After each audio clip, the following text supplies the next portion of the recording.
Moc vás vítám u dnešního webináře na téma, jak si vybudovat šatník snů. Tak jdeme na to. Moje milé, já se takhle přepnu na prezentaci. A hned na začátek se vás zeptám, vy, co už tu jste připojený, nebo i vy, co sledujete ze záznamu, klidně můžete potom sdílet i ještě do komentářů své zkušenosti. Kdo z vás je na tom tak, že má plnou skříň a přesto nemívá co na sebe? A jestli to tak máte, hoďte mi do komentáře 1, ať to vidím. Jestli už se vám to někdy stalo, že i přes plnou skříň prostě občas nemáte co na sebe, nevíte, co si oblíknout. Vlastně už to vidím, už se tady plně 1. Super. Takže vy, co to tak máte, jste tu určitě dneska dobře. Pardon.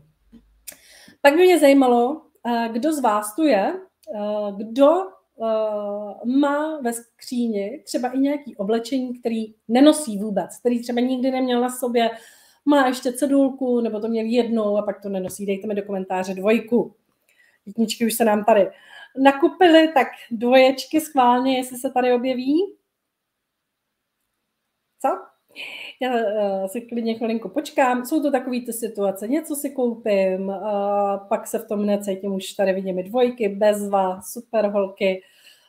Tak i vy jste tady dneska správně, pokud se vám tohle to děje, protože si budeme říkat, jak se tomu vyvarovat.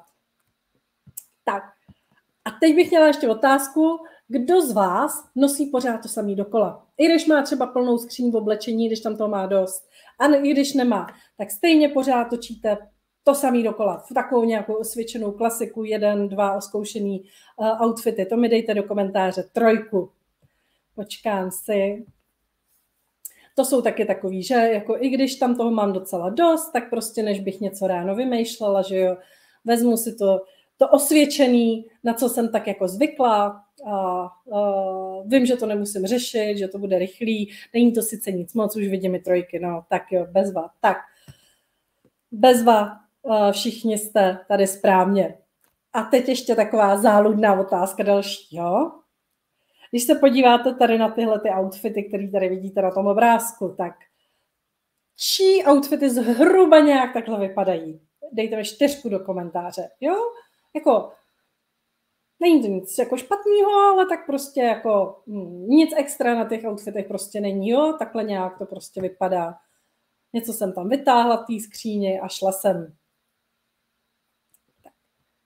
Kdybyste náhodou v průběhu webináře měli jakýkoliv technický problém, kdybych vypadla, neslyšeli jste mě, neviděli jste mě, sekl se obraz, tak mi taky určitě pište do komentáře. Občas se to bohužel tady na tom Facebooku stává a to už vidíme 4. Super. Tak. A teďka čí outfity občas vypadají takhle. Dejte mi do komentáře 5. Jestli se v tom tak zhruba plus minus jako poznáváte, že to někdy jako takhle vypadá. Že vlastně jste se jako snažili, jo, ale ten výsledek je nějaký takový jako neúplně, není to úplně to ono, co by si člověk představoval. Je to takový jako, cítíme tam, že tam nějak toho jako je buď moc, nebo nějak to jako společně dobře nefunguje, jo. Kdo se s tím stotožníte zhruba takhle s touhle podobou těch outfitů, tak 5 do komentáře, už tady nějaký vidím. No, tak super. Tenhle ten webinář dneska jsem vlastně se rozhodla udělat právě proto, aby jsme se těchto věcí vyvarovali, aby jsme si ukázali, jak to dělat jinak a aby jsme si řekli, co se dá udělat pro to, jak to dělat jinak. A ještě tady mám takovou poslední na vás, na začátek otázečku, než se posuneme dál. Pokud jste se nestotožnili ani s tím 1 předtím a jako máte pocit, že vaše outfity jako vypadají vlastně docela hezky, jste relativně spokojený, ale máte pocit, že jako je to strašná dřina, musíte tam mít strašnou spoustu věcí, aby k sobě ty věci ladily. K téhle helence máte tyhle kalhoty, k téhle sukni máte tenhle top, a vlastně pořád jenom jako tam máte ty jednotlivý outfity a vlastně těch věcí je strašně moc a furt si musíte něco přikupovat, aby to šlo. Tak ještě do komentáře 6, kdo to takhle máte, jestli se s tím stotožníte. protože to se stává taky velmi často. Jak to vím, není to náhoda, že tohle vím, protože přesně tohle jsou takové nejčastější jako věci, které se dějí mým klientkám, mým zákaznicím, kterým třeba pravidelně nějakým způsobem, kterým pomáhám se šatníkem a už vidím i šestky. Takže to jako znám z té praxe, vidím to velmi běžně. Rovnou vás uklidním, že nejste jediný, že tohle se prostě stává, jsou to běžný problémy a existují na všechny řešení, což je správná nebo takhle je pozitivní vlastně zpráva pro vás. Tak a ještě by mě docela zajímalo, jestli byste byli radši, kdyby ty vaše outfity vypadaly nějak takhle. Jestli ano, tak třeba dejte jenom do komentáře jo, ano, prostě, jestli si říkáte jo, takovýhle nějaký prostě pěkný, jako vyladěný, zajímavý, švarcovní outfity bych chtěla mít, ale nemám je z nějakého důvodu, i když se snažím, tak je prostě nemám a přesně takovýhle bych je chtěla mít. Protože to je vlastně to, co já vám dneska chci ukázat, nebo co vám chci předat. Informace tak nějak komplexní, já nemám moc ráda takový jako rady vytržený z kontextu, kdy potom člověk vlastně tápe a tápe. Vždycky se snažím nacházet komplexní řešení, v tom si i myslím, že pracuji třeba i trošku jinak než někteří jiní kolegové, kolegyně, že opravdu tu módu vnímám obšírně v kontextu, že prostě vím, že to ovlivňuje spousta věcí, životní styl, osobní nějaký vkus, vůbec nějaké jako možnosti a tak. Takže ano, jaký smajlíky, takovýhle outfity byste chtěli, super. Takže vím, že na to, aby to takhle vypadalo, není prostě jedna jako univerzální rada, prostě přichází jaro, teď jsou tyhle trendy, tohle je must have, kup si to a budeš od té doby mít šmrnc. Ne, tady tohleto, ty hezký outfity, proladěný je ten šmrnc a to, že já se v tom hlavně cítím dobře, to má na svědomí jakoby několik takových různých dílčích částí, na kterými se tu dneska spolu podíváme. Takže jak vlastně na ten šatník snů, to je předmětem vlastně našeho dnešního bádání. A o čem se dneska budeme povídat? Podíváme se na časté důvody, proč nám většinou šatník neslouží dobře, protože tak, jak už jsem se vás ptala na začátku, tak opravdu mám vysledovaný určitý jako věci, nechci říct úplně chyby, ale takový jako témata, který vidím u těch zákaznic, že když je nemají jako úplně správně jako podchycený, tak prostě potom se vlastně jako děje to, že ten šatník nefunguje dobře, že se v tom necítíme třeba v tom oblečení dobře a opakují se vlastně pořád u všech takový jako stejné věci, stejné prostě chybičky, stejné důvody, proč to nefunguje. Tak na ty se spolu podíváme. Řekneme si něco o osobním stylu, o tom, proč je vůbec důležitý promítnout do svého vzhledu svoji osobnost, neřešit prostě jenom to, co mi sluší, nebo to, co se zrovna nosí, nebo jak by to jako správně podle pouček mělo vypadat. A velmi důležitý je promítnout vždycky do všeho jako svoji osobnost, i do toho vzhledu. Ukážeme si, co se stane, když nerespektujeme proporce své postavy a co jinak se s tím dá dělat. Řekneme si i něco o tom, jak jako kombinovat, nebo kde jsou ty úskalí kombinování toho oblečení a proč se nám vlastně naše outfity zdají fádní, proč se nám zdají třeba nudný, proč jo, tak jako na začátku jsme tam viděli tu koláž, jako není tam nic špatně, ale prostě není to jako úplně ono, nebo pak je to nějaký takový jako divný, něco nám tam nesedí. Vždycky si povíme, co vlastně potřebujeme podchytit, co potřebujeme začít dělat, aby nám ty šatníky fungovaly. A na konci mám pro vás ještě takový malý dáreček, který vám to jako pomůže tohleto jakoby postupně plnit. Je to vlastně takový přehled toho, co je vlastně potřeba vůbec na té cestě k tomu šatníku snu mít vyřešený s takovým praktickým odškrtávacím seznamem, tak abyste si pořád drželi přehled o tom, co už třeba máte vyřešený a co ještě řešit dál potřebujete. Protože jste tu některé i nové, ještě se neznáme, tak abych se vám představila, já se jmenuji Hanka Bulíčková, jsem osobní stylistka, jak já moc ráda říkám, tak taky průvodkyně žen za spokojenějším životem, s čímž prostě ten vzhled a to hlavně, že ten náš šatník není jenom líbivý, ale hlavně funkční, tak strašně moc souvisí. A se svým zákaznicím vlastně pomáhám vyřešit takový jako běžný potíže, které se dějou, takže právě třeba tu plnou skříň a to, že stejně člověk nemá přesto nic na sebe, určitou jako nejistotu při kombinování oblečení, takový jako divný pocit, když člověk něco jako zkouší trochu jinýho, než teda to, co nosí pořád, aby nenosil pořád to samý dokola. Chybějící šmrnc je velmi častá věc, kterou slyším, že mi zákaznice říkají, já se snažím oblíkat hezky a pořád to nějak není ono, pořád tomu chybí taková ta jiskra. Ale taky řeším takový ten jako mylnej pocit, že je to strašně těžký hezky se oblíkat, vypadat dobře, že je to strašně komplikovaný a že se to prostě vlastně nedá téměř. Jako stylistka nabízím různé služby, ať už osobní konzultace šatníků, různý online kurzy, programy, workshopy, přednášky pro firmy a pro větší skupiny lidí. A taky píšu články na blog, na svém webu stylunaproti.cz a na svých sociálních sítích přináším různé tipy, jak vlastně s tím svým šatníkem pracovat, aby to bylo lepší. Pojďme se už ale podívat na ty časté důvody, proč nám vlastně náš šatník neslouží dobře. A kdykoliv se v tom poznáte, tak budu ráda, když v komentáři zazdílíte, jako já prostě takhle to mám, nebo se vás vždycky zeptám, hodíme tam třeba nějaký to číslo, ono je to jednodušší, než sepisovat celý komentář.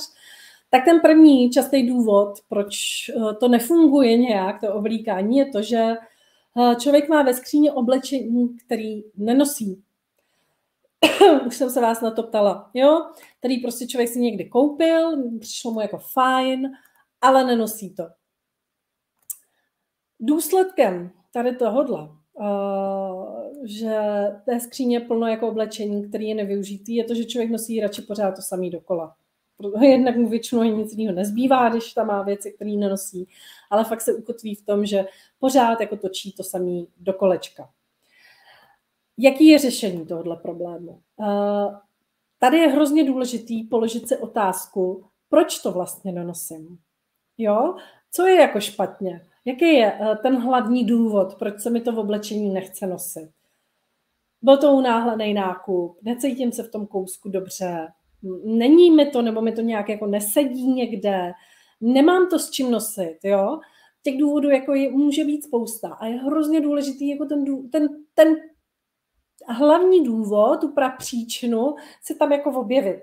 A třeba se to i někde jako sepisovat u těch jednotlivých kousků. No to u každého toho kousku oblečení může být úplně jako z jiného důvodu, ale je dobrý si to jako uvědomovat, protože potom přesně, když si tohle víc jako v sobě jako zvědomím, tak mě to částečně jako bude chránit do budoucna před dalšíma jako zbytečnými nákupama oblečení.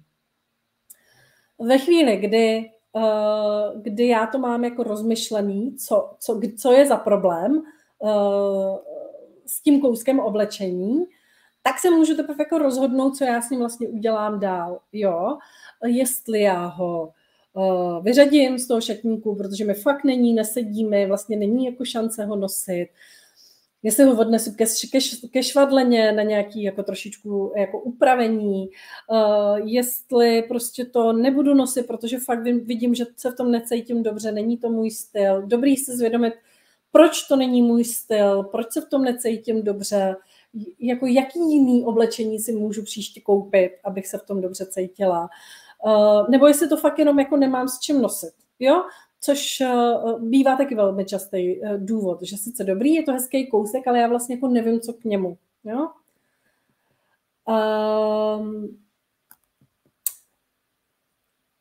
Velmi často to opravdu je tím, že nemáme definovaný svůj osobní styl. A když nemám definovaný svůj osobní styl, tak se v tom necítím dobře, v tom oblečení, protože si kupuju věci, které jsou sice hezký, ale nejsou pro mě, nevystihují mě. Může se nám stávat, že si neumíme to oblečení jako vybrat k tvaru své postavy, nebo vůbec celkově ke své postavě. A já se setkávám s tím, že ženy mi říkají, já už tak nějak za ty roky vím, co mi sluší, co mi nesluší, ale potom často, když jako o tom začneme mluvit, o tom, jak tu postavu oblíkat, ten její tvar postavy správně oblíkat, jak si to vyvažovat, tak vlastně dojdou k tomu, že to vlastně jako nedělali úplně dobře, že to v tom jako neviděli a že když jakoby najdou ten způsob, jak tu postavu oblíkat líp, takže vlastně se jim to líbí víc, cítí se oni sami líp, že jo, vidí, že ta postava vypadá prostě třeba štíhlejší, proporčnější a tak. Velmi další častý jako takový jako důvod, proč tam mám ty věci, které nenosím, je ten, že si jako nebudu šatník strategicky, vědomně.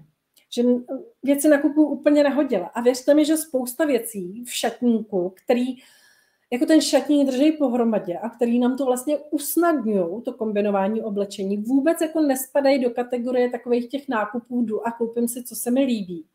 Ale jsou to zcela jako vědomý nákupy, který já dělám, protože vím, že já prostě v tom šatníku třeba potřebuju bílou košili, protože, jo, nebo bílý triko, protože s ním mi bude fungovat tohle a tohle. A když to tam nemám, tak vlastně tyhle některé věci nemám najednou jako s čím kombinovat, jo. Co se s tím dá dělat, aby se mi tyhle ty věci vlastně neděly, aby se mi to pořád neopakovalo? Jednoduše to, že začnu nad tím šatníkem víc přemýšlet. Nad šatníkem, nad sebou, nad svým osobním stylem, nad tím, co se mi vlastně líbí, proč se mi to líbí, co chci nosit, co nechci nosit, co vlastně to oblečení, respektive ty celý outfity, který já oblíkám, on je opravdu velmi důležitý nekouskovat to na ty jednotlivý kousky oblečení a vnímat vždycky jako ten celek od hlavy až k patě, protože to je to, jak nás vlastně vnímá naše okolí, když někam přijdem, tak zavnímá celek, ne ty jednotlivý dílčí části. Takže přemýšlet, jak jako v tom celku vlastně chci působit, jak by vlastně ten outfit měl vypadat, aby mě v tom jako bylo dobře. Jo? Nenakupovat nahodile, stylem líbí, nelíbí, ale mít to fakt promyšlený. Chodit nakupovat s jasnou vizí, co v tom šatníku potřebuju, proč to tam potřebuju, jo? Do jakých kombinací ten daný kousek potřebuju. Za mě určitě držet si v šatníku i pořádek a držet si v něm přehled.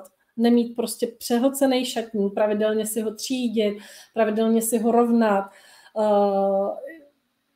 Schválně dejte mi třeba do komentáře, já nevím, 0, jestli se vám jako někdy stává, že když pak třeba jednou za čas uklízíte šatník, že tam najednou najdete kousek, na který jste už úplně zapomněli, jo? Že tam je.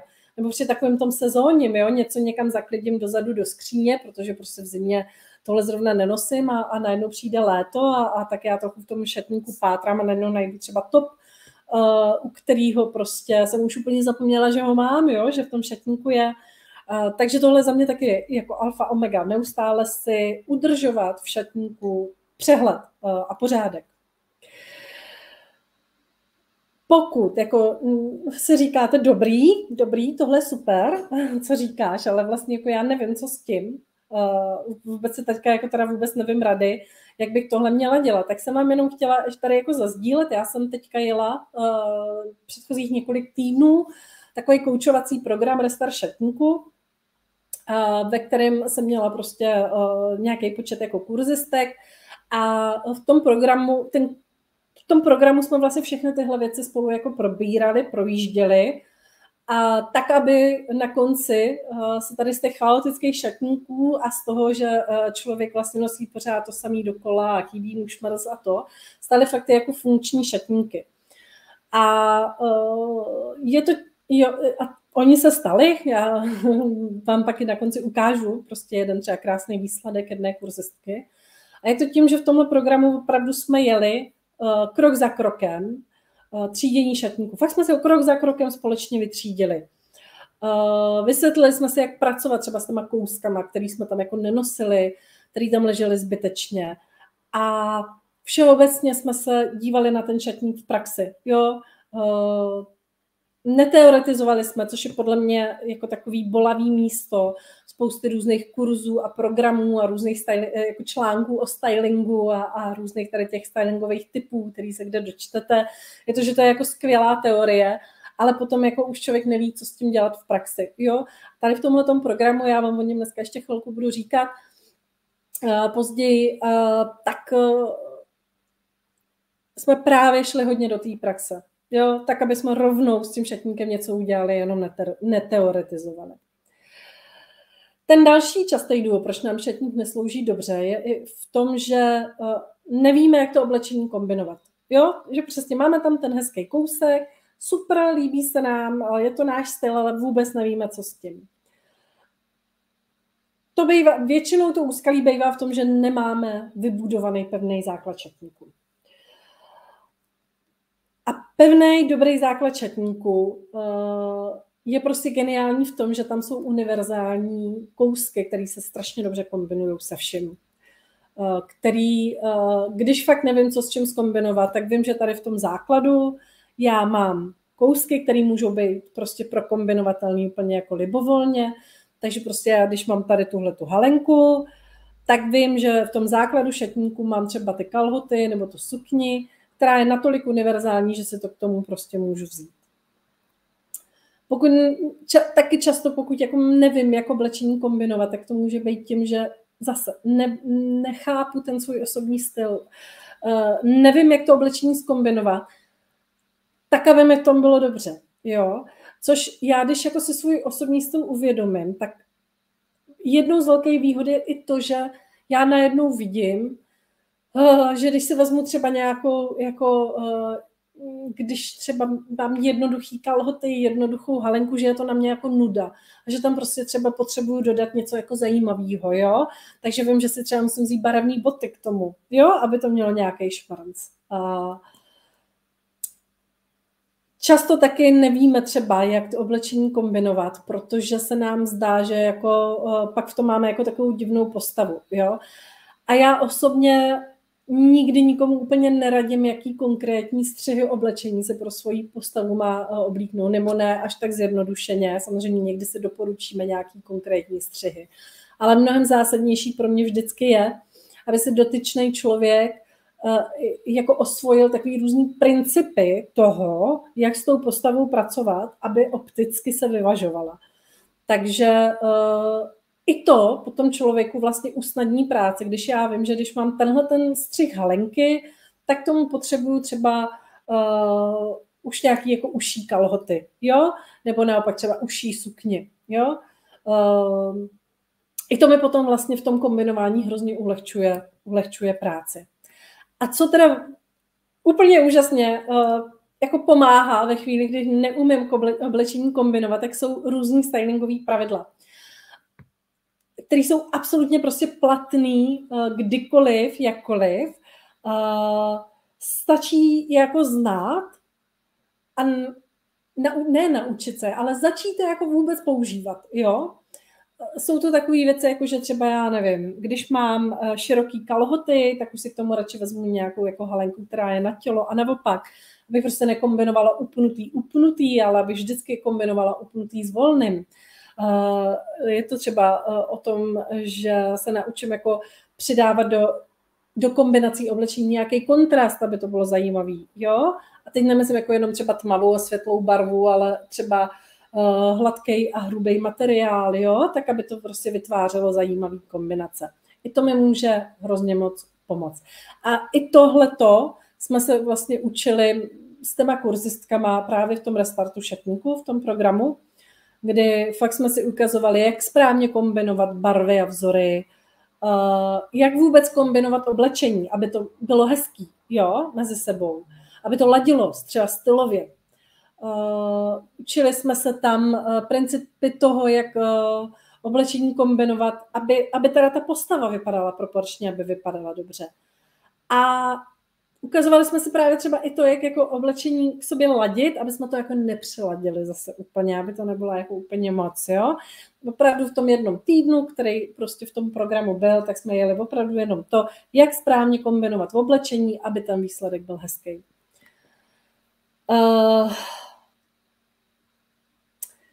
Ten další důvod, proč nám často šatník neslouží dobře, je ten, že fakt nemáme ten základ toho šatníku. Už jsem o tom dneska mluvila. Většinou to je jako to, že vám ten základ šatníku chybí. Poznáte tak, že když otevřete tu skříň, tak tam vidíte jenom samý výrazný kousky. Ať už barvou, vzorem, střihem. Jako chybí tam jakákoliv neutrální barva. Tady bych ráda uvedla, ještě si to dneska taky zmíníme, že neutrální barvy jsou jenom 4. Je to bílá, černá, šedá a béžová. A pokud já otevřu skříň a tyhle barvy tam nevidím vůbec, tak je úplně jasný, že prostě nemám ten dobrý univerzální základ šatníku, který mi pomůže ty věci propojovat. Jo? Stejně tak, pokud mám všechno s nějakou kraječkou, s nějakou ozdůbkou, s nějakou přeskou, s nějakým prostě čímkoliv, nemám tam nic hladkýho, nic stylově nevyhraněného, jo? Nějaký takový jako až jako trošku basicový věci. Všechno je prostě střihově nějak zajímavý, jo? Nebo opravdu vzorovaný, nebo něco. Tak je jasný, že prostě mi ten základ tam chybí a že to bez toho nebude fungovat.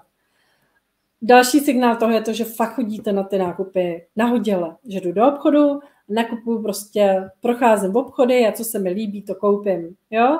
Nepřemýšlím nad tím nějak víc. Já jsem vám to tady chtěla, abyste to líp jako pochopili, ukázat na konkrétním příkladu, jo? Tady, když se podíváte vlevo na tu zelenou halenku, jo? Tak já jdu prostě do obchodu, vidím takovouhle halenku a řeknu si, že se mi líbí, jo? Že takovouhle halenku já bych teda jako vlastně chtěla nosit. Tak ji přinesu domů a můj šatník vypadá tak jako uprostřed, jo? Na téhletý koláži. Všechno je nějak strakatý, barevný, prostě vzorovaný, nebo to má aspoň nějakou texturu, jo, textura na oblečení, jo, tady třeba ta hrubá pletenina na tom svetru, to je taky vzor, s tím se pracuje vlastně podobně jako se vzorem. Nejde to považovat za úplně jako jednoduchý, hladký kousek. A najednou co? S čím já to sladím? No, nesladím to s ničím, co tam mám. Takže to buď nenosím, anebo jdu do obchodu a koupím si k tomu něco, co se mi k tomu bude hodit. Jak si k tomu koupím třeba takovouhle jako ještě sukni, jo? A teď jako zjistím, že vlastně nemám tady k té sukni, k té helence, ale žádný boty, že se mi k tomu žádný nehodí, protože tam mám samý prostě, který buď nejdou barvou, nebo nejdou stylem, takže si koupím ještě boty. A teď třeba zjistím, že nemám nic na to, že když je ráno chladno, tak se mi na to nehodí žádný kabát, žádná bunda, co já na to mám nosit, takže jdu znovu do obchodu, jo. A teď jako největší legrace nastává ve chvíli, kdy tu halenku jsem si koupila třeba v nějakým výprodeji prostě za 500. Jsem si říkala, super výhodný nákup. A já si kolem toho musím nakoupit další věci, které mě stojí prostě 3000 a najednou tam ten výhodný nákup není. Já pokud mám dobře vybudovaný ten základ šatníku, tak se mi tohle nikdy nestane, protože to přinesu domů a vždycky tam bude něco, s čím já to můžu zkombinovat. Jak tohle teda řešit? Fakt jako pořídit si do šatníku univerzální kousky v neutrálních barvách. To je za mě úplně jako nejdůležitější, nejvděčnější rada.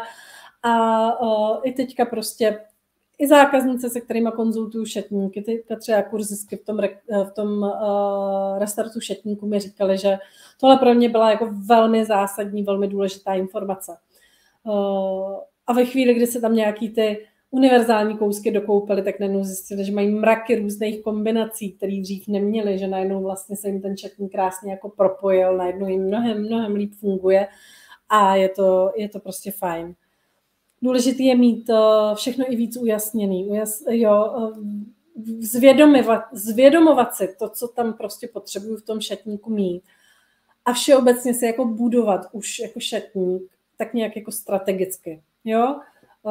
Na základě prostě osobního stylu, tvaru postavy, toho, jak vlastně věci mezi sebou vypadají nebo nevypadají dobře, jak by se správně mezi sebou měly kombinovat, jo? A v návaznosti na svůj životní styl a tak dále, tak dále. Tady jsem vám připravila takovou koláž, abyste věděli, jak vlastně vypadá nebo může vypadat takový základ šatníku, jo?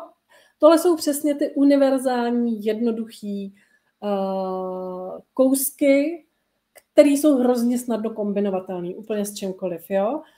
takový jako černý uší kalhoty, i když jsou širší, jo, teď se nosí třeba hodně široký kalhoty, i když jsou širší, tak pořád je to velmi jako univerzální kus, ke kterému já se vlastně můžu oblíknout úplně cokoliv. A teď schválně mi tady i napište do komentáře, jestli podobný kousky v šatníku máte. Pokud jo, dejte tam jo, ano, jestli ne, dejte tam ne.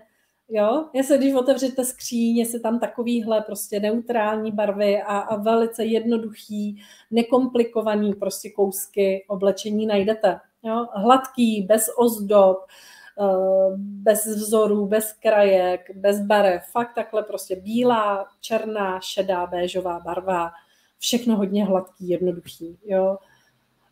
Eva Bílková, ano, holky, super, Janička, bezva, super, takže jo. Nemám, no, někdo má, někdo nemá, bezva. Zkuste se na tohle opravdu soustředit, jo, i při těch nákupech, protože takhle, jako málo kdy, když jdu na ty nahodilý nákupy, kdy si řeknu, tak dneska teda mám nějak náladu a chuť, jako jít do toho obchodu, něco se nakoupit, tak málo kdy jde po obchodě, řekne si, no tak to je krásný, obyčejný bílý tričko, to si musím koupit, nebo ježiš, to je nádherný jednoduchý černý tílko, jo, to si koupím. To jsou přesně ty vědomí nákupy. To jsou přesně ty nákupy, které já dělám, protože vím, že to tam potřebuju mít. A tady někdo Helča píše, jen některé, třeba černé kalhoty, černé boty, jasně. Neříkám, že je potřeba mít tam všechno tohle. Je to jenom jako pro ukázku, jo. Úplně v pořádku, že zase jako u každého člověka ten základ šatníku vypadá trochu jinak. Mám zákaznice, který třeba vůbec nechtějí nosit černou barvu, jo, z nějakého důvodu. Prostě třeba to nesedí to k jejich jako osobnímu stylu, jsou velmi ženský, ta černá je na ně tvrdá. Taky tam nemají, tak tam mají prostě šedou, béžovou, bílou třeba, jo. Pak velmi často je to tak, že člověk buď inklinuje k těm teplejším barvám, tak se třeba jako orientuje spíš na tu béžovou a šedou třeba v šatníku vůbec nemá a naopak. Někdo zase má rád šedou a nekupuje si nic béžového. To je prosím vás úplně jako v pohodě. Jo? Není potřeba mít tam jako všechno, ale je dobrý mít na paměti, že tady ty jednoduchý basicový kousky potřebují mít nahoru, potřebuje mít dolů na spodní část polovinu těla, potřebují mít nějaký univerzální boty, potřebují mít nějakou univerzální kabelku a potřebují mít něco univerzálního jako svrchního. Ale když se prostě chci vzít, já nevím, nějaký výrazný barevný strakatý šaty, tak abych na to měla nějakou fakt jako neutrální kabátek třeba. Jo, abych neměla jenom samý barevný a pak se mi to třeba jako k sobě barevně nehodí. A potom, když já tenhle ten základ šatníku mám, dobře vytvořený, pevný základ šatníku, tak já už si k tomu můžu prostě cokoliv takhle dokupovat a vždycky to tam k něčemu budu mít, jak jsem říkala, jo. Když si prostě koupím tady úplně napravo, co jsou ty barevný strakatý kalhoty, tak já vím, že tam mám to jednoduchý bílý tričko třeba k tomu, jo. Že tam mám třeba béžový baleríny, který se k tomu budou hodit, že tam prostě nemám třeba zelený, jo, nebo nějaký hnědý třeba, který by ne vždycky k tomu jako třeba vypadaly dobře. Když si koupím třeba nějakou jako výraznější halenku, už jako vzorovanou, tak vím, že tam mám třeba tu sukni šedou, mám tam ty černý kalhoty, vím, že to prostě mezi sebou půjde jako libovolně prokombinovat. V tomhle tom je přesně ta síla toho základu šatníku. Tak. Tohle je další z věcí, kterou jsme v tom restartu šatníku hodně řešili. Opravdu jsme se na to zaměřili. Při třídění šatníku jsme si dokonce i jako stanovili, který ty kousky tam jsou, ty základní. Dali jsme je tam třeba i na speciální místo v tom šatníku. Pokud tam nebyly, tak jsme si jako je napsali do nákupního seznamu, co si jako dokoupit, co tam vlastně pořád ještě chybí. Byly velmi jako zásadní tady ty základní kousky potom při takové jako finální práci se šatníkem, která jako je i součástí tady toho programu. Tak. Než se pohneme dál do další části, zeptám se, jestli máte nějaký dotazy. Ať jsme si vyjmenovali takhle ty hlavní problémy, abych se už moc ráda s váma posunula dál ještě k nějakým dalším věcem. Že máte také nějaký průběžný dotaz, klidně také napište. A Jestli ne, zatím nic nevidím, tak bych vám teďka ráda řekla o 3 takových, já tomu říkám 3 hlavní pilíře vzhledu. Jak to já vnímám osobně i za svý praxe. Na čem ten vzhled stojí. A podle mě za prvý stojí, ten první pilíř je to, co se mi líbí. Vůbec, jako když neřeším, co mi sluší, nesluší, nic, čistě takový to líbí, nelíbí, chci nosit, nechci nosit. A to je přesně ten osobní styl můj, jo? Který je vždycky jedinečný, který je vždycky unikátní. Každá jsme jiná, to je v pořádku. A samozřejmě i každá z nás bude mít trošku jiný ten osobní styl, každá z nás vždycky bude potřebovat mít v šatníku trošičku jiný věci, trošičku jiný kousky. Ten druhý pilíř je to, co mi sluší. A to je právě třeba ten tvar té postavy. Jo? Oblíkat ho správně, oblíkat ho dobře, tak abych si třeba opticky nepředávala kila, abych si nezdůrazňovala nějaký disproporce. Jo? Že třeba mám objem hlavně na spodní polovině a vršek mám hubenej, tak abych se to tím oblečením chybně ještě nezdůraznila. A ten třetí pilíř, na který se ale jako bohužel velmi často zapomíná, je ten, jako co vlastně vypadá dobře, jako co se oblečení týče. Jo? Jestli když já to oblečení vezmu, nějakou tu kombinaci, položím to třeba na postel, nebo si to pověsím na ramínko, na panu krejčovskou, kdyby to stálo za výlohou, jo? Na nějaké paně vystavený. Jestli když kolem toho půjdu, jestli si řeknu, jo, to je hezký, to je hezká kombinace.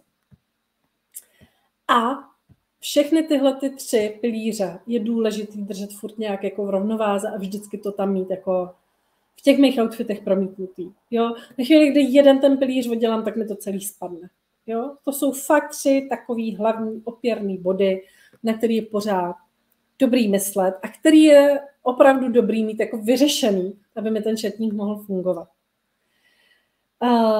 Co to vlastně je ten osobní styl? Už o tom vlastně dneska nějakou dobu mluvím. Často se jako velmi mylně zaměňuje styling oblečení a osobní styl. Že mi třeba zákaznice říkají, no víš, ale já mám třeba některý den chuť jako na elegantní oblečení, vezmu si třeba i podpatky, ale pak třeba jsou dny, kdy mám chuť na něco sportovnějšího, tak nosím třeba tenisky, já nechci chodit pořád jako jenom v lodičkách a v pouzdrových elegantních šatech. Někdy to chci mít trošku takový jako uvolněnější. A to je v pořádku, jo? Nebo třeba, já nevím, mě zákaznice řekne, já někdy mám chuť třeba na nějaké takový jako romantický šaty, ale pak se mi třeba líbí kožený křivák, tak si koupím třeba jako koženou bundu a tak já teda asi nemám osobní styl, asi je to pořád takový jako každý pes si náves. Jenže tohle, o čem my mluvíme, to není osobní styl, to je spíš jako nějaký styling oblečení, jo? Nějaká podoba, kterou tomu vtisknu. Je to trošku třeba jako na stylu do nějakého jako rockerského stylu, do námořnického stylu, jo, něco takového, dám tomu nějakou podobu. Osobní styl je o něčem jiném. Osobní styl je vlastně taková jako propojující linka toho, co nosím. Ve chvíli, kdy já se jako uvědomím, co se mi líbí, v čem se cítím dobře, v jakém oblečení, co vlastně potřebuju v té módě mít, abych já se v tom mohla cítit dobře. Tak většinou, pokud se to trochu víc rozeberu, tak najdu nějaký propojující prvek, nějakou propojující linku, jo, toho, co nosím. Ten osobní styl je vlastně takový jako způsob, jak do svého vzhledu, do toho zevnějšku promítnout svoji osobnost. Což za mě je prostě strašně důležitý, protože to nejsou 2 oddělený násoby. Jsem pořád já a já vždycky říkám, že jako nitro je samozřejmě strašně důležitý, to, jaký jsme uvnitř, je velice důležitý. Ale z druhé strany to nitro neukážeme úplně každému, že jo? Že když nás někdo pozná, a ne vždycky máme tu příležitost to někomu jako ukázat, někoho nestrávíme s každým tolik času, aby nás víc jako blíž poznal, ale ten zevnějšek my vlastně jako všude ukazujeme pořád, neustále, kamkoliv přijdeme, ukazujeme ten zevnějšek. A je prostě strašně jako fajn, když se ten zevnějšek jako shoduje s tou naší osobností, s tím, kdo my jsme. Když je to vlastně takový jako vizuál, jo? Když podnikáte, děláte si webové stránky, tak se snažíte dělat si ty webové stránky, vizitky, všechno, že jo? Tak, aby to jako odpovídalo tomu, co vy děláte, jo? Tý vaší vizi, těm vašim hodnotám. A stejný je to s tím oblečením. Já vlastně, když si jako najdu ten svůj osobní styl, když ho dokážu prostě pojmout a dokážu ho prostě opravdu jako převést do té praxe, tak vlastně se vytvářím svůj vlastní jako vizuál a to je vlastně hrozně hezký. A je spousta důvodů, proč to mít, protože ono potom, když to jako se mnou nekoresponduje, tak je vlastně nosím třeba nějaký. Taky se mi to stává u zákaznice, že někdo řekne, no já jsem si udělala nějaký testy a podle nich já jsem prostě jako romantický typ, tak nosím romantický věci. A ty to třeba jako, teď je to třeba, já nevím, jo, teď je to prostě třeba vědkyně, která prostě zkoumá nějaký chemický procesy. Je to analytický typ a do romantiky má daleko, do romantičky není vůbec jako romanticky zaměřená, vlastně si do oblečení vůbec nelíbí a vyšlo jí to v nějakém testu, jo. A pak, když se prostě začne oblíkat víc v souladu s tím svým osobním stylem, tak najednou vlastně úplně vykvete, protože je to ona, protože se tom hlavně cítí dobře. Já ve chvíli, kdy se necítím v svém oblečení dobře, tak já v něm prostě nemám šanci dobře vypadat, jo. A vlastně i jako působím hrozně nedůvěryhodně, protože lidi mají vlastně ze mě pocit, že tam je jako něco divného, že jako že je tam někde nějaký rozpor a třeba si to neuvědomují kde, ale jo, podvědomě to vnímají, že to není v souladu. Fakt je to pro mě záruka, ten osobní styl, že se v tom vždycky budu cítit dobře, jo. Když najdu to, co vlastně chci nosit, proč to chci nosit, tak mi v tom vždycky v tom oblečení bude hezky. A jak jsem říkala, je to taková vizuální image.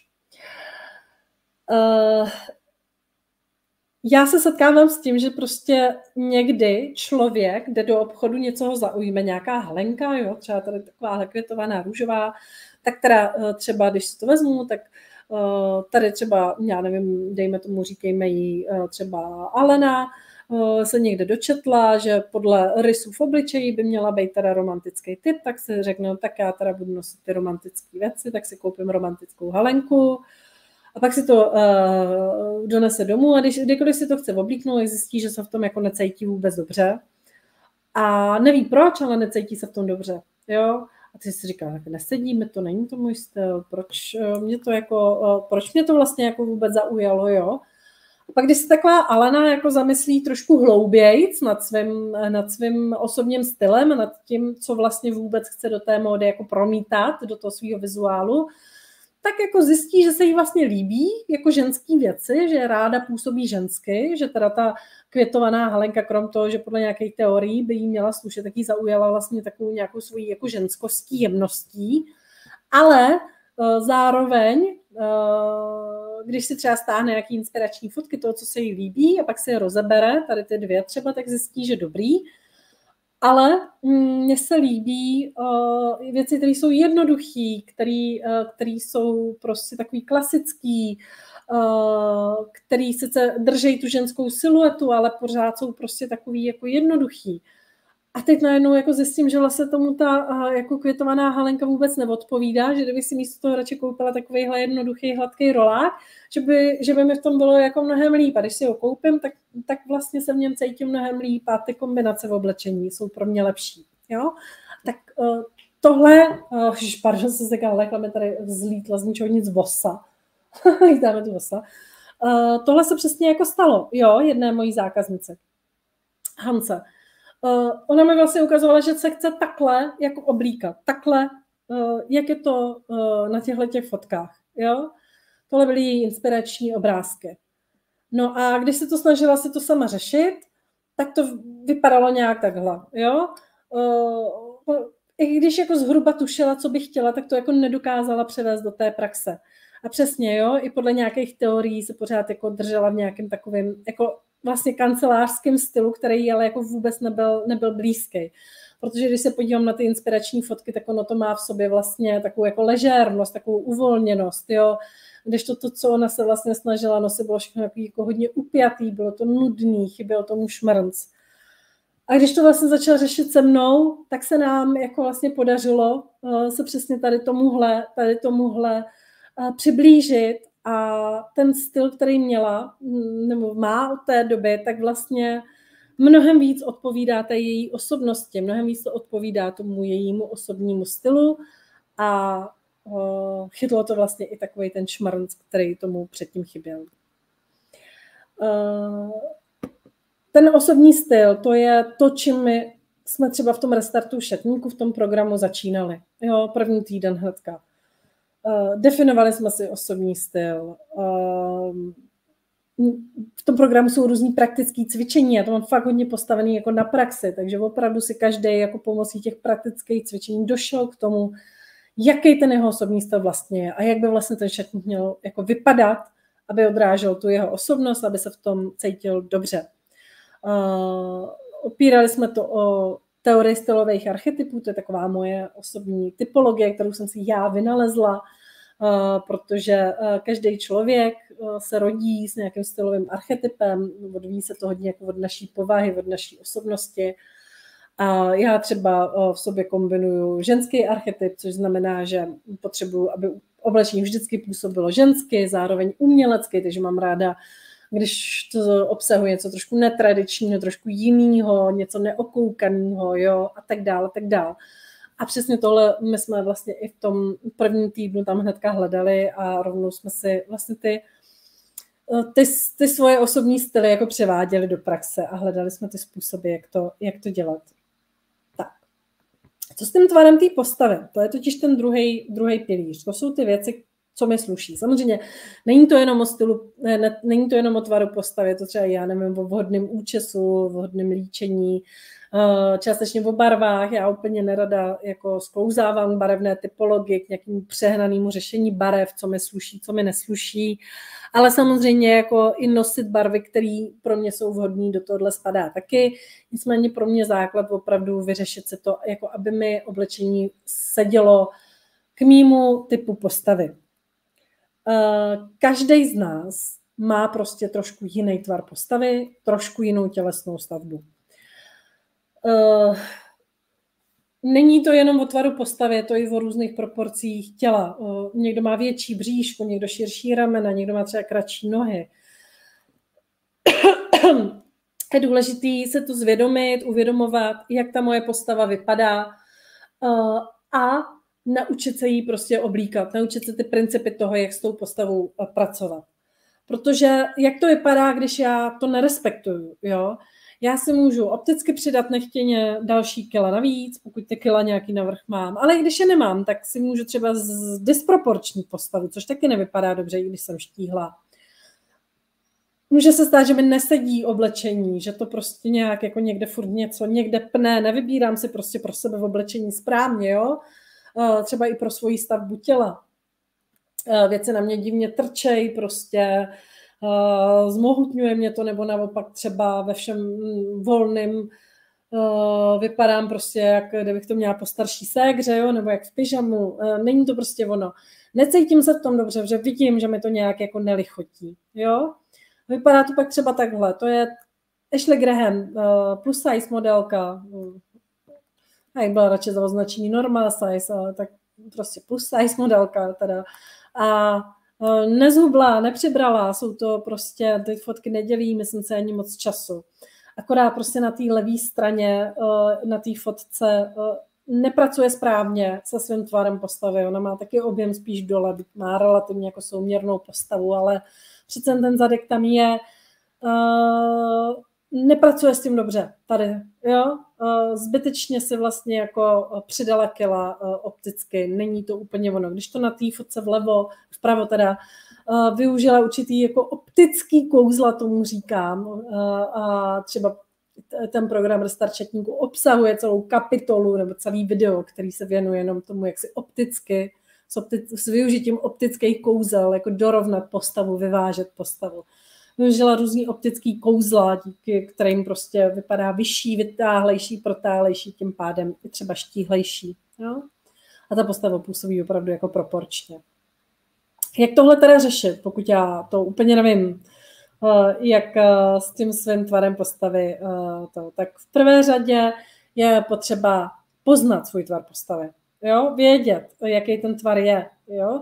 A tady opravdu upozorňuji, že my se nevidíme většinou úplně jako objektivně. Jo? Že někde jsme na sebe zbytečně moc přísní, někde se vidíme opravdu zkresleně, protože my na sebe opravdu jako většinu času koukáme jako do zrcadla někde a většinou stojíme u toho zrcadla a koukáme na sebe jako z výšky a já jsem zažila se spoustou svých zákaznic, že mi tvrdili, že mají hrozně krátké nohy a když jsem je naučila, jak se správně jako vyfotit, aby tu svoji postavu viděli jako objektivně, tak jak jako vypadá, tak najednou říkají, ježišmarja, já mám takhle dlouhý nohy, jsem si nikdy nevšimla.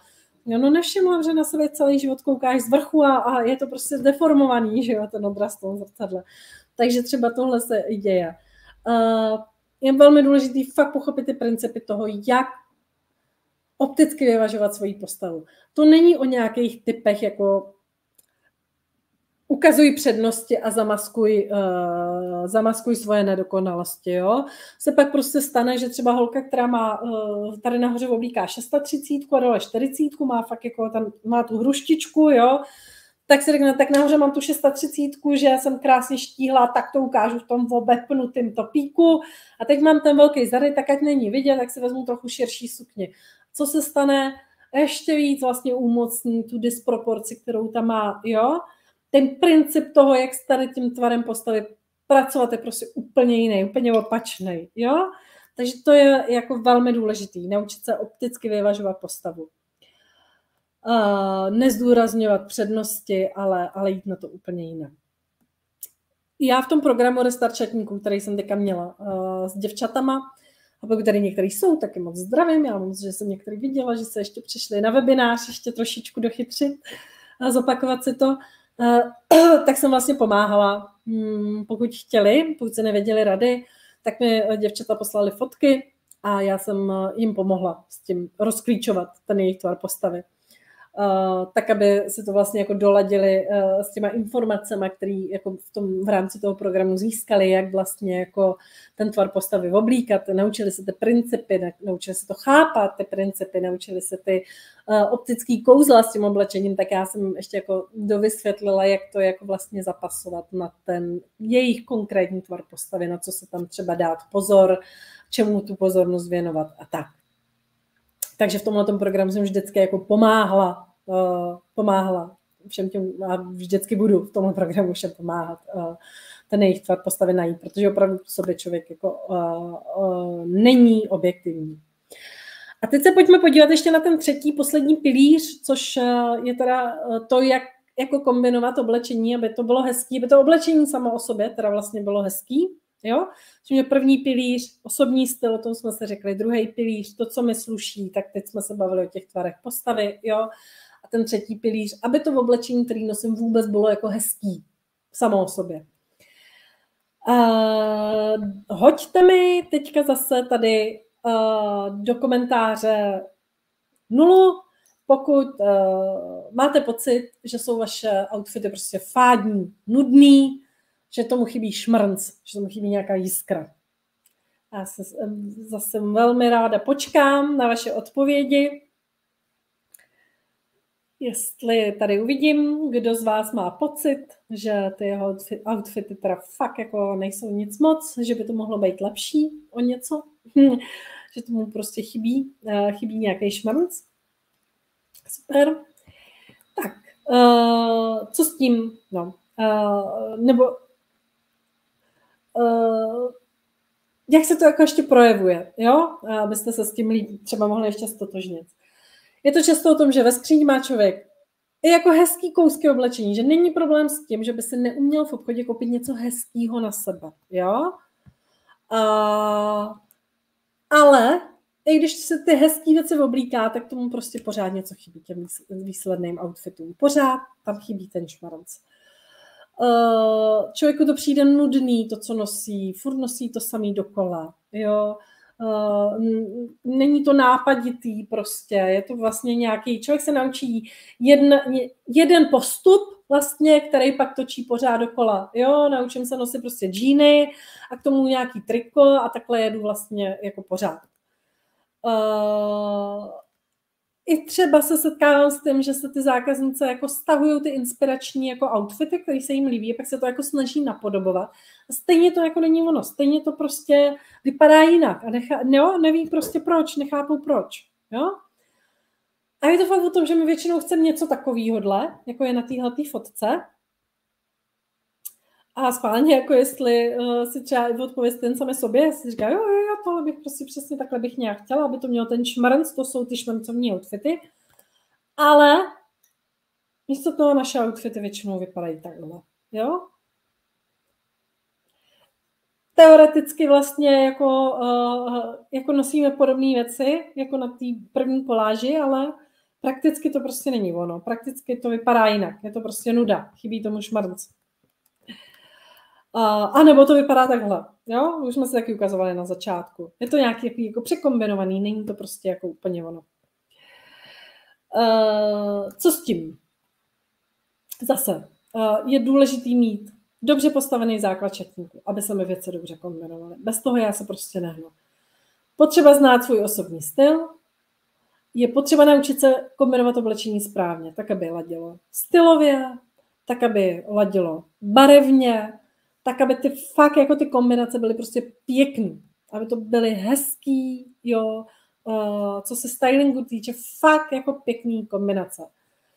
Naučit se pracovat s oblečením, jo, ale jako tím stylem, že fakt používám ty různý stylingové pravidla a prostě jenom se neoblíkám. Nějakým způsobem s tím oblečením pracuju, jo, dodávám tomu ten šmarc a existuje na to jako spousta různých prostě jako typů, triků, jak tohle to dělat, jo. Velmi důležitý a tohle byl úplně jako vždycky, kdykoliv mám ten program Restart četníku a dělám ho a s děvčatama, tak úplně jako nejzásadnější kapitola pro všechny vždycky je kapitola, ve které řešíme aktuálnost oblečení, aby jsme vypadali, a teď nechci říct moderně, protože já nejsem úplně zastánce jako módních trendů nějakých ultra, jo, kupovat žhavý trendy, abych byla děsně in, to si nemyslím, že je správná cesta. Nicméně je za mě osobně velmi důležitý naučit se držet nějakou jako aktuální módní siluetu. Tak, abych jako opravdu působila mladistvě, abych působila moderně, aby to mělo ten šmrnc, abych nepůsobila zastarale, nemoderně. Protože moje zkušenost je fakt taková, že se velmi často zasekneme někdy v roce 2005 až 2010, 2015, nějaký jako, dejme tomu časový období, kdy my už jsme byli jako dospělí, už jsme měli nějaké zkušenosti za sebou, už jsme tak už zhruba jako věděli, co nám sluší, nesluší, přečetli jsme nějaký módní magazíny, něco jsme se naučili a nějak jsme se naučili oblíkat, nějaký kombinace a jedeme to vlastně další 10, 15, 20 let pořád stejně, jo?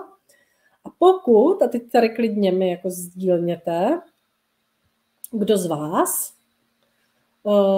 se oblíká posledních, dejme tomu 10 let stejně, tak mi dejte do komentáře, co? Dejte mi tam 10, když posledních 10 let. Dejte mi 10 do komentáře. Kdo z vás se vlastně oblíká posledních 10 let tak jako podobně, jo? Podobně prostě tričko, kalhoty, tričko přes prostě a vypasovaný saka a kardigan přes to. A když mám v létě šaty, tak si přes to hodím kardigán a vlastně pořád takový jako stejný postupy, už se mnou rostou desítky, jo. No a ono je to sice fajn, my jsme se to někdy takhle naučili, že nám to funguje, ale prostě za těch posledních 10, 15, 20 let ta móda ušla nějaký kus, jo. A teď si to opravdu zkuste si to představit, vzpomeňte si, jo. Byly tady nějaký 60. léta, mělo to nějakou typickou tehdejší siluetu. Byly tady 70. léta, byly, dejme tomu, relativně podobný tomu, co se nosíte. Byly tady 80. léta, nosili jsme ty vicpávky, nosili se. Já naštěstí jsem ještě nebyla dospělá v 80. letech, takže jsem vyhly velký vicpávky v sakách, jo, prostě ty ramena široký, to byla prostě 80ková silueta vypadala nějak takhle, jo, široký ramena, pak dolů, takhle, zúžený do mrkváčů a do takových, jo. Pak přišla milénium, jo, nosili jsme bokovky, kdo měl plochý bříško, nosil odhalený bříško, kdo ne, tak nosil prostě top, který sahal až k těm bokům, teda k těm bokovkám, jo. Každý to období mělo nějakou siluetu. Tím pádem, pokud já nosím poslední dekádu až 2 pořád to samý dokola, je úplně jasný, že teďka tu současnou aktuální siluetu jako míním a vlastně už jako začínám vypadat jako nemoderně, což dobrý. Je super pěstovat si nadčasový šatník, s tím absolutně souhlasím, ale prostě ve chvíli, kdy já jako vypadám už fakt jako nějakým způsobem zastaralé, tak jednak mi chybí ten šmanc, ale já vlastně si tím jako opticky je přidám jako roky navíc. Jo? Představte si takový ty jako šmrncovní paní v letech, co mají ten hrozný šmrnc, jo? Mají tu jiskru prostě. Velmi často je to o tom, že vlastně i jako působí jako docela moderně. Jo? Vypadají mladistvě, protože vlastně vypadají, oblíkají se trošku, ne jak ty mladí, samozřejmě, že se nebudeme v 50, v 60, v 70 oblíkat jako 20letý holky, to je samozřejmě nesmysl. Ale prostě budeme vypadat, že tou módou zapadáme do té aktuální doby a to je velmi důležitý. A je velmi důležitý z toho naučit, držet si tu aktuální siluetu. A opravdu v tom programu teďka, v tom restartu šatníku, naposledy to byl úplně zatím největší, jako tam bych řekla, že to zatím zarezonovalo úplně nejvíc, i když vždycky to rezonuje. Fakt ta kapitola, kde jsme se to učili, jak tu aktuální siluetu mít, nebo kde jsme se to vysvětlovali na konkrétních příkladech, tak opravdu tam byly ty obrovský aha momenty a ty děvčata jsem se, ty brďo, tak teď chápu, proč prostě to pořád nějak jako nefungovalo, jo? A důležité je fakt jako naučit se jí pracovat s tím svým šatníkem. Vědomně, třídit si ho pravidelně, sestavovat si ty outfity, fotit si je třeba i dělat si nějakou databázi, umět si to zpětně vyhodnotit, jo? To je takový jako krásný příklad jedný mý zákaznice, jak prostě, když se snažila nějak si outfity podle nějakých teorií, pouček jako dělat sama, přesně prděla na nějakou aktuální siluetu, nějak to prostě dělala, jak je zvyklá, tak to vypadalo tak nějak zhruba nalevo. Pak když prostě jsme se to spolu naučili dělat trochu líp, tak víc jsme se podívali na její osobní styl, víc jsme se prostě zaměřili na základy šatníku, na jednoduchý kousky, na to, jak správně oblečení kombinovat, aby to bylo hezký právě mezi sebou, tak její outfity začaly vypadat takhle a myslím si, že opticky velmi jako omládla. A to je ono, jo? Člověk prostě vizuálně jakoby vlastně, ne, že omládne, já jsem člověk, který si myslí, že moje filozofie nějaká je taková, že pokud je mi 50, 40, je mi 40 je úplně v pořádku vypadat, jakože je mi 40. Pokud je mi 50 je úplně v pořádku vypadat, že je mi 50. Jako, kde je ten smysl snažit se v 50 vypadat jako na 30, na 20? Postrádám ten smysl. Ale v těch 50 prostě můžu vypadat mladistvě. Ne mladě, ne na 20, ne na 30. Jo, můžu vypadat na 50, ale zároveň můžu vypadat mladistvě. A o tom to je, jo, chytit tam tady tenhle ten šmrnc, jako třeba tady je Ruška prostě. A tohle přesně prostě. To bych řekla, že opravdu pro většinu vždycky těch mých kurzistek je to, že toho restartu šatníku, že tady tahle ta kapitola o tom, jak vlastně vůbec to oblečení kombinovat, opravdu velmi zásadní, protože opravdu se tam naučí, jak to stavět, ty outfity, naučí se ty postupy, naučí se ty různý stylingové pravidla a naučí se to přímo na tom svém šatníku. Jo? Dotahují přímo ty svoje outfity, to svoje oblečení, který v tom šatníku mají a naučí se vlastně i ten svůj šatník maximálně zužitkovat. Jo? Tak, aby tam fakt jako všechno nosili, aby prostě našli všechny ty nejrůznější kombinace, které v tom šatníku jsou. Chtěla jsem vám ukázat tady YouTube, což je absolventka tady toho programu. Na té levé fotce to je to, jak se oblíkala vlastně jako na začátku. A napravo je to, jak vlastně, kam se posunula, jako a fakt během těch 6 týdnů, jo, to ona mi prostě nafotila těsně po skončení programu, kde jsme spolu ještě jako měli bonusovou konzultaci, tak mi fakt jako tohle to nafotila s tím, že takhle to jako u ní vypadá teď, jo. A aby jsme si to trošku ukázali. Trošku, jako jak toho vlastně docílila, jo, protože ne vždycky se člověk úplně s tím identifikuje, nevěří tomu úplně vždycky, že on to může zvládnout, tak jak ona to vlastně jako dokázala tohleto. V první řadě si ujasnila osobní styl a její osobní styl si ujasnila, že vypadá nějak takhle, že má ráda takovou jako eleganci, ale jako velmi ležérní, jo, aby tam byla taková, jako, aby tam byl ten ležérní podtón. Občas třeba i jako něco trošku sportovnějšího, aby to nebylo úplně jako kancelářský, aby to nebylo jako úplně uhlazený, nudný, ale zároveň má ráda, když jako tam trochu té elegance je, když tam taková jako ta ženskost, jo. Ale cítila vždycky, že prostě potřebuje jako při tom všem vypadat ležérně. A když se jako o to vlastně snažila sama, tak to vypadalo nějak jako takhle. Jak si říkala, tak ať nejsem moc elegantní, tak si třeba k těm halenkám vezmu spíš ty džíny a ty tenisky, jo, nebo tady k šatům hodím teda tenisky, hodím bundu.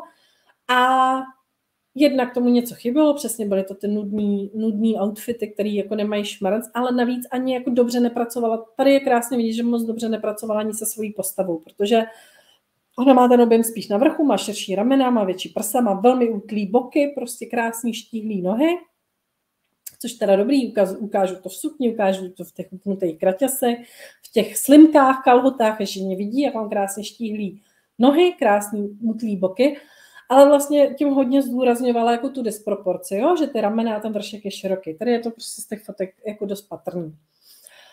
A navíc přesně, jo, držela se prostě 10-15 let vlastně v tom jednou. Ona to jí říkala, jakože vlastně si říkala, že takhle se to jednou naučila, takže takhle je to správně, to takhle dělala prostě. Kalhoty, triko přesto, jo, nazdar.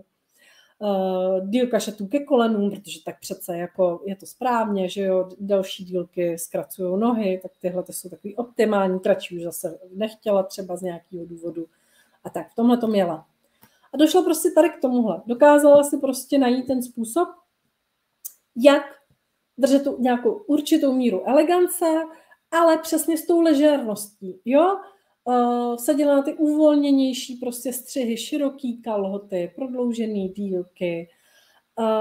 Krásně vidět, jak si jako opticky vyvážela postavu. Jo? Třeba mi zazdílejte, jestli chcete, máte zájem, zazdílejte do komentáře, jak se vám to líbí, tady ta ukázka, jestli to tam vidíte, jestli to vnímáte, co se vám třeba jestli vám to jako přijde fajn. Ale mně třeba přijde i fajn to, že se naučila pracovat s tou postavou, jo? Že najednou vlastně když si to jako srovnám, tady to je možná vidět víc, jo, na té první koláži opravdu všude byly ty široký ramena, ty útlý boky a tady najednou je krásná vyvážená postava přesýpacích hodin, která působí jako hrozně žensky, jo. Tady jako třeba se srovnejte, jenom stačilo vyměnit střih kraťasů džínových, jo. Ona samozřejmě i dál občas chce mít trošku jako sportovnější outfit, tak někdy si prostě vezme ty džínový kraťasy, vezme si k tomu prostě tu košili, ty tenisky, je to úplně jako OK. Ale jako najednou tam mám mnohem hezčí siluetu, ženštější, jo, protože prostě změnila střih kraťasů z toho, který pro ní nebyl prostě ten úplně dobrý, na ten, který pro ní je mnohem lepší. A ještě se to jako naučila líp kombinovat, naučila se zachovávat tu aktuální siluetu, takže jí to prostě vizuálně jako velmi omladilo, dodalo jí to ten šmarance. Když jsem se jí ptala, tak mi říkala, že okolí se toho všímá, že jí to chválí, že je to fajn, že se v tom cítí dobře, což je nejdůležitější, cítit se v tom prostě dobře, jo? A říká, že vlastně teď se takhle jako cítí, jako že je to ona. Že tohle bylo takový, že se to nějak takhle naučila nosit, si říkala, takhle nějak je to správně a vlastně vždycky cítila, že tam něco tomu chybí, že to úplně není to, co bych chtěla, teďka prostě teď prostě chodí z domu s tím dobrým pocitem, že jí to sluší, je to vidět, že jí to sluší, cítí se v tom dobře, má pocit, že je to ona, že je to ten její osobní styl a ještě vlastně v tom vypadá prostě mnohem líp, no. Tak, já mám teďka tady pro vás takovou, než vám dám ten dárek na konci, tak proč já o tom restartu tady pořád mluvím. On už probíhal živě, každý týden jedno živý vysílání. Tady Helča píše, že je jako z časopisu, to je moc hezký, to jí přetlumočím tady, i tušce. Ježiši, tušce, Janičce, já jsem ji omylem nazvala Jíťu, ona je to Janička, tak to se moc omlouvám, Janičce to přetlumočím. Jak tady vidím milion men dneska, tak mě to na chvilku zmátlo. A už třeba první, když jsem to řekla, jak mi tam něco nesedělo, takže Janičce. Přetlumočím tohleto, že jak z časopisu.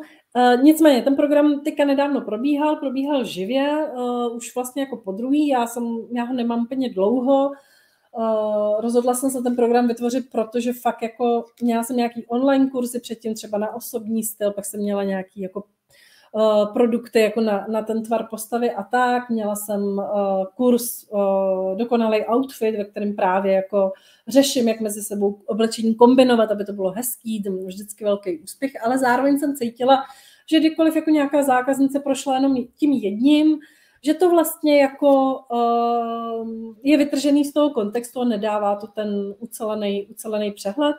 Pro mě je velmi důležitý prostě vždycky předávat ty věci jako v těch širších souvislostech. A vlastně jsem chtěla i online produkt, který by nějakým způsobem nahradil ty moje osobní konzultace, který dělám se zákaznicama. Jak ten program vlastně vypadá, nebo jako, co by vás tam čekalo případně. V tom prvním týdnu opravdu se řeší osobní styl pomocí různých videí, který tam mám, toho záznamu toho živého vysílání, kde padaly třeba i nějaké jako dotazy, nebo jsme to nějak rozebírali, ale hlavně jako i na základě různých praktických cvičení. V druhém týdnu přesně se učíme, jak pracovat se svým tvarem postavy, aby jsme to opticky vyvážili, jo, jak ta Janička prostě, aby se nezdůrazňovala tu disproporce, aby ta její postava vypadala krásně prostě žensky opticky vyváženě prostě, jako ty přesýpací hodiny. Ve třetím týdnu potom se řeší přesně to, jak kombinovat oblečení, řeší se ta aktuální módní silueta. Ten týden je opravdu velmi, velmi oblíbený, tam mají aha momenty úplně všichni, jo? Někdo třeba ten osobní styl tak nějak jako tuší i jako intuitivně, někdo i tu postavu intuitivně a tohle většinou bývá opět takový ten jako breaking point celého jako programu, kde fakt všichni říkají, no tak tohle jsme potřebovali přesně vědět. Ten je velmi jako důležitý, jako velmi oblíbený, jo. Učíme se, jak vlastně barevně oblečení kombinovat, jak jako pracovat se vzorama, učíme se ty stylingové pravidla a tak. V tom čtvrtém týdnu potom už dochází ke třídění šatníku. Nicméně zase není to takový to třídění šatníku, jako občas někde člověk narazí na nějaký jako úžasný typy, tak já zase nemám ráda ty plytký, jednoduchý řešení, než tohle je fakt takový jako komplexní třídění krok za krokem, opravdu krok za krokem vedu a není to jenom o tom ano, ne, vyhazujeme, ale opravdu si děláme různý jako hromádky, a říkáme si, co s kterou hromádkou pak dál, jo, jak s tím třeba pracovat, než opravdu dojde k tomu jako úplně finálnímu protřídění a tak. Taky jsem bývají na to úžasný odezvy tady na tenhle ten týden, že opravdu tímhle způsobem se vytřídit šatníky jako pro ty děvčata hrozně jako praktický. No a pátý týden už je takový jako taková finální práce se šatníkem, kde se opravdu určují ty základy toho šatníku, který člověk má, anebo který si potřebuje dokoupit. Vytváří se na základě vlastně všech těch teoretických jako informací v té první půlce toho programu, tak se fakt jako vytváří na základě toho ty nový kombinace oblečení. Opravdu mám ty zkušenosti, že i s tím oblečením, který už člověk doma má, najednou vytvoří úplně nový a mnohem lepší kombinace než doteď, který ho nikdy jako nenapadly. Fotějí se ty outfity, dělají se nějaké jako databáze, jo, vysvětlují tam, co s tím, proč, jak, jako proč je dobrý to fotit, jak to vyhodnocovat, jak s tím pracovat potom. Děláme si tam ty nákupní seznamy, že jo, co si potřebujeme dokoupit, jo. A v tom 6. týdnu to je takový bonusový týden, kdy je bonusová individuální konzultace ještě se mnou, jo, na 30 až 60 minut, kdy se spojíme už jako 1 na 1 přes nějakou webku, přes WhatsApp, přes Google Meet a prostě dořešíme už fakt jako na míru všechno tak, aby ten šatník prostě fungoval úplně na 100%, tak s každým ještě na míru, takhle s každým se sejdu, kdo to získá, tu bonusovou konzultaci, kdo to má zájem, tak prostě s ním se takhle spojím a všechno se ještě ujasníme. Samozřejmě během, i vy, kdybyste si to pořídili takhle záznamový, jako, nevím, jak to nazývá, tak vůbec nepřijdete jako o tu spolupráci se mnou, jo, protože v rámci toho jednak se přidáte do speciální skupiny, kde můžete prostě vkládat svoje dotazy, kde můžete ukazovat fotky, nechat se konzultovat a zároveň můžete i mě na soukromo psát. Třeba když budete mít jako dotazy doplňující, tak já vám na všechno budu odpovídat. Ta spolupráce se mnou tam je pořád. Jediný rozdíl opravdu je v tom, že se nesetkáme takhle živě, jako třeba dneska u toho webináře jednou týdně, ale uvidíte vlastně jako záznam tady těch živých vysílání. Jo? Takže takhle vlastně těch 6 jednotlivých týdnů v tomhletom programu. Ten šatník po tomhletom kurzu, pak jak vypadá, no, co je vlastně cílem toho kurzu. Tak cílem je fakt šatník, ve kterém nebude nic, co byste nenosila, co ty bys nenosila. Jo? V tom šatníku budete mít sekci kousků oblečení, které jsou ty základové, které jsou v tom základu toho šatníku, abyste věděli, co jsou ty základy a abyste tam měli i vytečený, jak kdykoliv si to z toho mohli vytahovat. Budete tam mít v oblečení, který budete umět kombinovat, takže prostě ráno přijdu ke skříni, vytáhnu tohle triko, vytáhnu tyhle kalhoty, tohle sáčko nebo tuhle bundičku, tyhle boty a jdu. Ale potřebuji nad tím složitě přemýšlet. Jsem oblečená prostě rychle, během nemůžu přemýšlet nad úplně jinýma věcma. Opravdu snad všichni, kdo ten program jakoby absolvovali, tak na konci fakt jako měli šatník, který není přeplněný, jo? Protože zjistili, že jim stačí mnohem víc věcí a přesto, že tam mají méně věcí, tak najednou mají jako mnohem víc jako různých kombinací, různých možností, různých outfitů. Po tomhle programu budete přesně vědět, jaký oblečení, co vám jako v šatníku chybí, jaký si tam potřebujete dokoupit. Takže ty nákupy nebudou nahodilý, jo, bude se vám nakupovat mnohem snáz. A nejenom jako po tom programu, i v následujících prostě měsících, letech.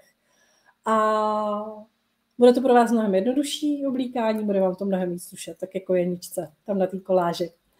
No a taky budete šik, váš šatník bude šik, vaše oblečení bude mít šmrnc. Vy získáte ten pověstný šmrnc, tu pověstnou jiskru. Jestli teď jako nejste jistý, jestli je to pro vás, tak já jsem mi sestavila takový jako takový tahák, jako jak poznáte, že jste na to připravený, na takovýhle restart šatníku, jo? Já tomu schválně říkám restart šatníku, že fakt se ten šatník prostě restartuje tady v tom programu. Důležitý je, jestli jste ochotní začít věci dělat jinak než doposud, jo? Jako umět si říct, že když mi to doteď nefungovalo, tak jsem něco dělala špatně a je teda potřeba začít to dělat jinak, aby to fungovalo. Tohle je fakt společný pro všechny moje dosavadní zákaznice, který došly k dobrým výsledkům. Někdo dojde lepším, někdo horším a většinou je to opravdu tady o tom, jak moc je člověk ochotnej teda jako začít to dělat jinak. Jo? Protože dokud já nic nezměním, tak se fakt nic nezmění. Je úplně jedno, jak tvůj šatník vypadá teď. My jsme se dneska tady ukázali několik těch různých variant, tak je možný, že ty šatníky teďka vaše, jako vypadají. Je to úplně jedno, kde je ta vaše ten váš odrazový můstek. Jo? Ten program vám pomůže tak jako tak, protože to jsou věci, které jsou prostě platné, víceméně jako pro všechny, nejsou to žádný instantní řešení, opravdu to bude jako, je to na míru prostě každému, díky těm praktickým cvičením, díky tomu, že odhalujeme ten svůj osobní styl, takže úplně jedno, kde teďka jste, jo. Je jedno, jestli máte pro módu cit nebo ne. To jsou věci, které se dají prostě naučit, který prostě, pokud mi chybí cit pro módu, tak se to dá prostě nahradit tím, že se osvojím ty různý principy, jak to dělat správně. Je i úplně jedno, jak drahý v oblečení si můžete dovolit. Každý máme jiný budget, každý máme jiný. Není to o penězích. Někdo říká, že móda je o penězích. Já si to nemyslím. Je to jenom o tom umět to kombinovat, umět vědět, co dělám a umět pracovat na tom strategicky. Takže pokud seš ty konkrétně, budu mluvit ty konkrétně, pokud jsi ochotná si připustit, že si to doteď nedělala dobře, když ti ten šatník nefunguje a na tomhle webináři si pravděpodobně, protože ti fakt šatník nějak nefunguje. A pokud jsi ochotná převádět ty nový poznatky a tu teorii, kterou neseš rovnou do praxe a ne si jenom jako říkat, jo, to by bylo fajn, ale fakt jako do toho jít, tak mi věřím, nejde selhat. Jo? Bylo to krásně vidět na těch fotkách tý Janči, jaký progres se dá prostě za 6 týdnů prostě zvládnout. Tohle je taky zákaznice Hanča. Jí nezáleží na tom, v jakém výchozím bodě člověk je. Ona opravdu nebyla v dobrém výchozím bodu. Ona neměla nikdy ten cypromódu, nemá ho doteď. Jo? Nebude ho mít nikdy. To je normální, prostě každý máme nějaký jiný dar, jiný talent, je to úplně v pořádku. Ona umí, tady Hanča umí věci, o kterých já si můžu nechat zdát a móda prostě zrovna mezi ně nepatří, proto se spojila se mnou. Jo, opravdu ten její šatník na začátku prostě nebyl dobrý, nefungovalo to, nevypadalo to dobře, neměla šmerc a byla schopná dojít tady k tomuhle, jo. K takovýmhle parádním outfitům prostě, k takovýmuhle jako šmrncu.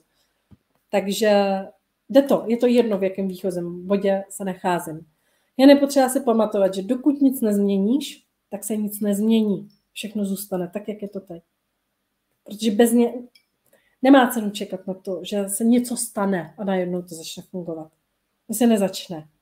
Když já neudělám tu změnu, tak to všechno zůstane tak, jak je to teď. Ale když něco změním, tak se pravděpodobně změní všechno. Klidně. Jo? Ten dáreček. Ten dáreček je opravdu, jak jsem říkala, takový jako přehled toho, co člověk potřebuje vyřešit na té cestě k šatníku snů. A je k němu připojený takový jako odškrtávací seznam, když si to vytisknete, tak si tam můžete pěkně odfajfkovávat, co už jste vyřešili, co jste nevyřešili. A zase můžete si ho stáhnout tady přes QR kód, a nebo tady takový jako trošku delší tentokrát link, nicméně já vám ho taky hodím pod tohleto video do komentáře, takže se nemusíte bát, že byste o to přišli, můžete si to zdarma stáhnout a dle libosti používat. Tak jo, jestli už nemáte žádný dotazy, žádný tady nevidím, tak vám popřeju dneska už hezký večer, moc vám děkuju, že jste přišli na webinář. Budu ráda, když mi třeba ještě zazdílíte klidně zpětně, jestli vám to přineslo nějaké nové informace, jestli vám to něco dalo, co vám to dalo. Budu ráda za zpětnou vazbu, budu ráda fakt i jako, když se budete chtít o něčem poradit, budete mít nějaký dotazy, určitě sem házejte. Budu se těšit, že se třeba uvidíme v tom programu, když ne, tak při nějaký jiný příležitosti. A tak mi tady vypadl, měla jsem ještě na konci nachystaný slide, který tady někde vypadl. Říkala jsem vám říct, že mě dál můžete sledovat u mě na webu stylunaproti.cz. Každý úterý tam vychází článek na blogu. A můžete mě sledovat na sociálních sítích, na Instagramu i na Facebooku, kde dávám nějaký extra tipy navíc, tak budu ráda. Všude mě najdete jako Stylu naproti. Najdete mě i na YouTube, jsou tam taky nějaký videa, nějaký webináře třeba, tak můžete kouknout i tak. Kdekoliv, když zadáte Stylu naproti, mělo by vám to najít mě.